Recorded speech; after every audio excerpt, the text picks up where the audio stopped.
Hello everyone and welcome back to the second Piatigorsky Cup. We mentioned that we will be covering some of the games from the perspective of Bobby Fischer and Boris Spassky, and we're gonna cover maybe one from Fischer, one from Spassky, and then take turns, or maybe a couple from Fischer, a couple from Spassky. It doesn't really matter, but I really do want to cover this tournament in its entirety. And here we have a beautiful game from round 2. Boris Spassky faces strongest player of Germany, of West Germany, Wolfgang Unzicker, and he was an incredible player. In this tournament, you already know that Spassky did not lose a single game, but Unzicker only lost one game. All of the other games were a draw, and he got 2 wins. He drew both of his games against Bobby Fischer as well, and he was, like I said, an amazing player. Very important to mention this, just for you to get an idea of what kind of a player and what kind of a game this was. He was West Germany's champion 7 times. He represented Germany as board 1 for 12 in 12 chess Olympiads. So he was really an incredible player. Faced many world champions: Smyslov, Botvinnik. He faced Tal. He faced Spassky. He faced Fischer. I mean, really, absolutely incredible. And to make it even more incredible, he did chess sort of as a side job. He actually was a judge, and he wasn't really a professional chess player, as was really no one was in those days, aside from from the US, like maybe Bobby and a couple of other guys. Yeah, it was different times, but yeah, for someone who studied law, who finished law, who was a practicing judge, playing chess at this level, it is almost unheard of. There are a couple of instances in modern times, but yeah. Just wanted you to have an idea of what kind of a player we are dealing with, because you'll see the game is also very difficult. And we also have a nice nice photo of the matchup. There you have it, Spassky on the left, Unzicker on the right. You can see Spassky with a nice straight posture representing his position on the board and off the board, and Unzicker deep in thought, trying to, well, finish the tournament, not finish, it's round 2, but of course he wants to play well against everyone, and everyone knows that Spassky is in an incredible form in this event. So yeah, let's check it out. There's a lot of theory, some 15 to 20 moves of known theory back in 1966, but we will go through it very quickly. So pawn to e4 and pawn to e5. Striking in the center as well, we have knight to f3, knight to c6, and bishop to b5. Spassky opts for the Ruy Lopez. Pawn to a6, Morphy's defense, bishop a4, knight to f6. We have castles kingside and bishop to e7, the closed Ruy Lopez. We have rook to e1 and pawn to b5, bishop back to b3, castles kingside, and pawn to c3. So again, nothing new being played here, even for 1966. d6, we have h3, and now there are a couple of nice moves that can be played here, like knight to a5 is very well known. You could also go bishop to b7, you could go knight to d7, or you could go for knight to b8. This is the Breyer variation, and it is, I believe it was the most popular in 1966. I know knight to a5 is the most popular. Nowadays, maybe it was like close in popularity. But okay, pawn to d4, Spassky strikes in the center. This was all known theory, nothing new being played here. Knight b7, knight b to d2, bishop to b7, and bishop to c2, adding more support to that e4 pawn, rook to e8, and now knight to f1. We have bishop to f8, the bishop helps out with the defense, and the rook helps out with the defense of the e-pawn, and also with an attack on that e4 pawn if you manage to somehow attack it. Should white play something like pawn to d5, already knight to c5 could be very annoying. You could break the structure with c6, play knight c5, and black will have a very nice position. So knight g3 by Boris, pawn to g6, and now bishop to g5. Nowadays, this is still very much played, and pawn to a4 is the top move in the position, as well, ever since we have engines, striking with the flank pawn is well, it's just what we do whenever we get an opportunity, and it is of course the top move that the engine would play, or maybe some like bishop to d2 or a3 and then a4 later on. But okay, bishop to g5 was the move back then. We have pawn to h6, bishop back to d2, and bishop to g7. And here again, if you had this position, and there are a lot of these positions in the database, a4 is the move that would be played. But here Boris played a rook to c1, and this is where it becomes very, very interesting. Pawn to c5 and now pawn to d5. Boris closes the center. Knight to b6 and now bishop to d3. And here we reach a most interesting moment because Spassky already had this position like 10 days prior to this game. He played it against Nikolai Krogius, who will in 1972 be his second for his World Chess Championship match against Boris Spassky. He's also Spassky's close friend, called him Kolya, and their game ended in a draw. But in that game, bishop to c8 was played by Nikolai Krogius. However, here we have queen to c7, which is the top move recommended by the engine, believe it or not. So Wolfgang Unzicker probably knows about this game that Spassky played some 2 weeks ago, and he found an improvement. So what does this mean for Spassky? Is he in big trouble? Let's find out. But it is now, as of move 19, that we have a completely new game. Okay, Spassky goes knight h2. He wants to bring his knight to g4 to activate his pieces even further. And later on, he will be looking for ways on how to maybe activate the bishop pair. Maybe you can strike with pawn to f4. Maybe the knights do some opening.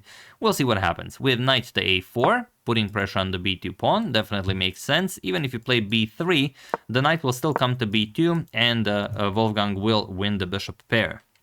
So instead, Spassky goes rook to b1, and now pawn to c4, attacking the bishop and freeing up the c5 square for the knight. Definitely makes sense. The knight will be more active there. Bishop c2, knight to c5, and now knight to g4. You could capture right away, but Wolfgang first goes king h7, and now Spassky has a couple of moves that he could consider. Knight captures on f6, queen f3, b4 always an option, but he decides for queen to f3, and now Wolfgang trades. Knight captures, h captures, and he goes queen to e7. The queen might be coming to h4, or maybe just supporting d6. Maybe the rook comes to f8, prepare f5, or maybe you even have time for rook f8, f6, rook f7, and then the other rook comes to f8, and then execute f5. So all of this is an option, and while Black would very much enjoy opening up the f-file, it's not that easy with the pawns on g4 and d4. And also it's a question, do you want to free up Spassky's light square bishop? So Spassky strikes with pawn to b3, c captures, a captures, and now while you do want to play pawn to a5 and a4 at some point, here it would be met with pawn to b4 and no way for you to get a pass pawn pretty much for the entire game. So after a captures on b3, bishop to f6 by Wolfgang, knight to f1, and now bishop to g5. Offering a trade of bishops with knight to e3, Spassky again declines. He wants to maintain the pressure. Bishop to c8, now attacking the pawn, and also the knight will be remaneuvered from c5, knight d7, knight to f6 to put more pressure on that g4 pawn. So g3, knight to d7, and now Spassky moves the queen. He wants to play f3 to strengthen the pawn structure. e4 and g4 will be reinforced. We have knight to f6, pawn to f3, and now pawn to h5 by Wolfgang. Now this could be the first imprecision of the game by Wolfgang, as he, as you can see, is a very, very precise, very meticulous player, preparing it with pawn to a5 first, just to have a little bit of an edge when the trades start happening. And then you can always play h5. It's not Spassky who will be breaking through the position here, but he goes for h5 right away. King to g2, Spassky now makes room for his rook on h1, queen to d8, and now bishop, rook to h1. Okay, nicely aligning the rook with the king. The king moves from the h file, and the rook b to f1, nicely controlling now the f and the h file. And if the position opens up, that black king could be in trouble with Wolfgang's pieces not really being a part of this attack. So here we have bishop to h6, And now comes the move that Wolfgang completely missed. You should have tried something else, probably a5 here, and you hope for the best, but with bishop to h6, there is a problem here. We reached the position from the thumbnail, and I could have made this to pause the video moment, but I didn't because it's not the top move that can be played here. The top move is, or rather what the engine would like us to play, is just a capture on h5. And then after knight captures, you just improve your position, knight g4. And, you know, very casual, you know, build up of an attack. Nothing spectacular happening here. If bishop goes to g7, knight h6 with check, hoping for a capture. And after the king moves, now you play queen f2, and you opt for this pawn to f4 breakthrough, and then you try to put pressure on f7. So it definitely makes sense. But what Spassky played, at least to us humans, makes even more sense, and that is knight to f5. And it's all made possible by the bishop on h6 being undefended. And I'm not really a fan of these double exclamation marks, but for this move, I will grant it, as I really like it. So you can't really capture the knight right away. The bishop captures, and you ruin your king's position without, you know, getting anything. So first you have to capture on d2. Queen captures on d2, and now g captures on h5. You could admit that this is a great move and play something like knight h7, and then after you threaten checkmate, only then capture, and maybe, you know, a slight improvement because the knight is already on h7. However, in the game, Wolfgang played g captures on f5. Unfortunately, we do not have the clock times for these past games. Queen to h6 by Boris. Okay, what is his plan? The knight is defended, and how is he opening up the position? Well, he plans to play g5, kick away the knight, play rook captures, and checkmate the black king. That is the plan, plain and simple. So yeah, not a lot to think about here. You cannot allow g5, whatever you do. So f captures on g4. We have f captures on g4. Again, g5 a terrible threat, but also now the knight on f6 is hanging. And even though Wolfgang is up a piece, it's not really that, you know, that important. He has to give it back. Bishop captures on g4. At least he keeps the h file closed. We have rook captures on f6. Queen to e7, and now look at this, queen to g5 with check, and you cannot go to h8. If you go to h8 or h7, rook to h6 is just checkmate. So after queen to g5 check, king to f8 was played, and now what do you think Spassky played here? There's only one winning idea here, and it's a pretty awesome one. So feel free to pause the video and win the game for Boris while I give you a couple of seconds.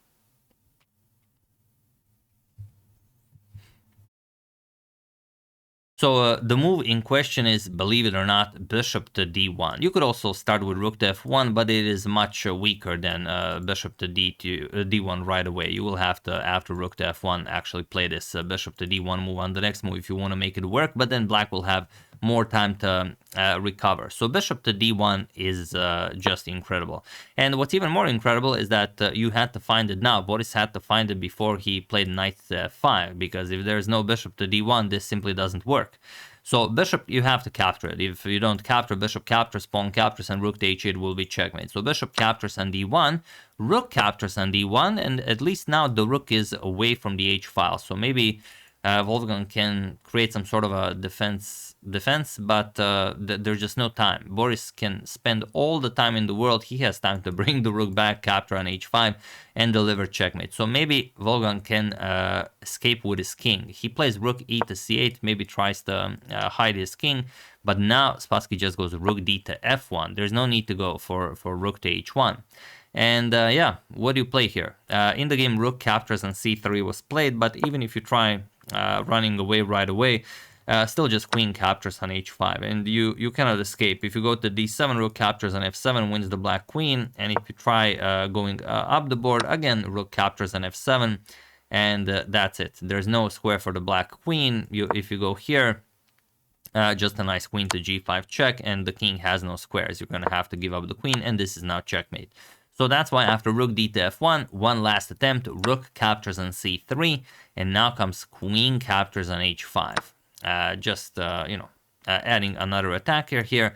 Rook to c2 check was played, and now king to h1, and he was in this position on move 46 that Wolfgang Unzicker resigned the game, as there is nothing more to be done here. Spassky will now capture on f7, and that's it. There is no move that prevents that. You could try running away, but rook captures on f7, and you really no squares for your queen. You could play queen d8, but then something like rook b7 or rook a7 will be a beautiful discovered checkmate.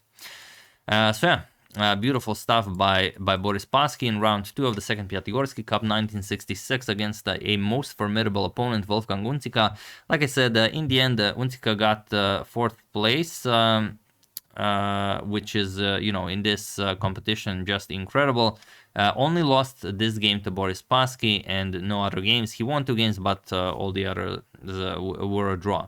So as you can see, he had immense understanding of chess for, a casual chess player. Like I said, he was a judge, so, not a professional chess player. And yeah, beautiful, beautiful game by Boris. We've never shown it, so I'm very happy I'm showing it now. And this knight to g5 move... and like I said, it's not just the knight f5 move. Is that you have to, in this position, from this position, you have to see that bishop to d1 move. If you don't see that, then very, very hard to play. You could maybe play it on a hunch, but I doubt Boris played this on a hunch. So yeah, hope you guys enjoyed it. For those of you who don't know, of course, Boris won the second Piatigorsky Cup of 1966. We already have discussed that, but I will show some of the games he played, some of the games Fischer played, and then the grand finale, the second game that I still haven't covered between Boris and Fischer and Bobby from this tournament.